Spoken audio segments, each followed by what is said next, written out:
अस्सलाम वालेकुम आबादगार दोस्तों, उम्मीद आहे तव्हां सभु ख़ैरियत सां हूंदा।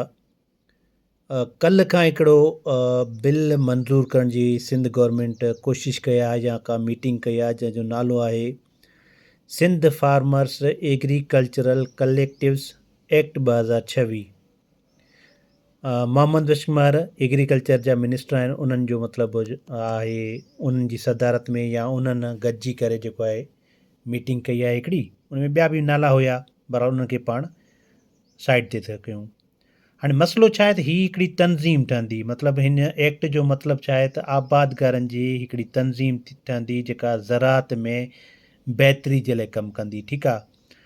हाणे उन में कलेक्टिव जो मतिलबु आहे तनज़ीम या फोरम, को हिकिड़ी अहिड़ो माना जोड़ ठाहींदा आबादगारनि जो जंहिंमें घटि में घटि 8 आबादगार हूंदा, वधि में वधि वधीक हूंदा, ऐं आबादगारनि जी ज़मीन जेका आहे घटि में घटि 50 एकड़ हुजे।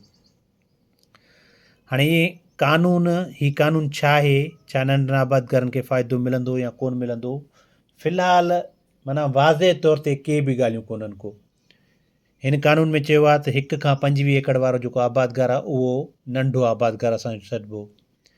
हिन कानून में फ़िलहालु हारी कार्ड या ॿी का बि वाज़े ॻाल्हि कोन कई वई आहे त गवर्नमेंट हिन कानून मुताबिक़ आबादगारनि खे कहिड़ो फ़ाइदो ॾींदी।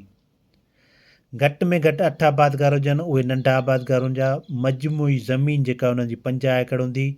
कुझु इलाइक़नि में 70 एकड़ जी ज़मीन जेको आहे उहा हूंदी, मतिलबु आबादगारनि जी।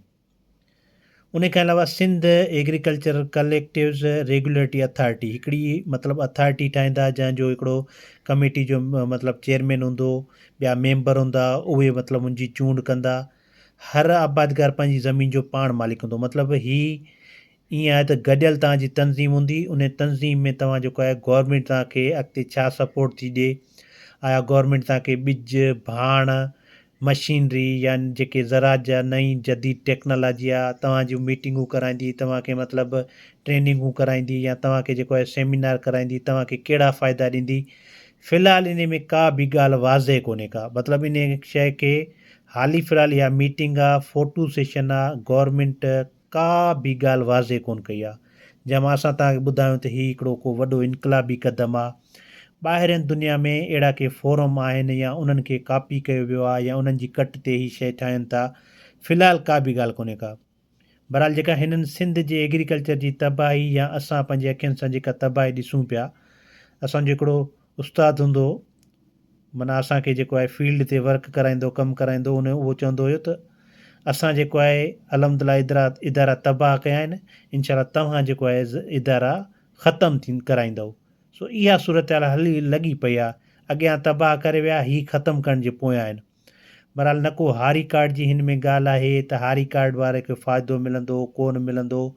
हारी कार्ड जे बारे में का ॻाल्हि कोन्हे को, सब्सिडी जे बारे में का ॻाल्हि कोन्हे को, सिर्फ़ु और सिर्फ़ु आबादगारनि जो हिकिड़ो गठजोड़ कंदा, आबादगारनि जी हिकिड़ी तनज़ीम ठाहींदा जेका गवर्नमेंट जे मतिलबु मातहत कमु कंदी, ऐं गवर्नमेंट खां जेको आहे पंहिंजा मसइला, गवर्नमेंट खां पंहिंजा फ़ाइदा, गवर्नमेंट खे जेके इशूज़ हुआ उहे ॿुधाईंदा।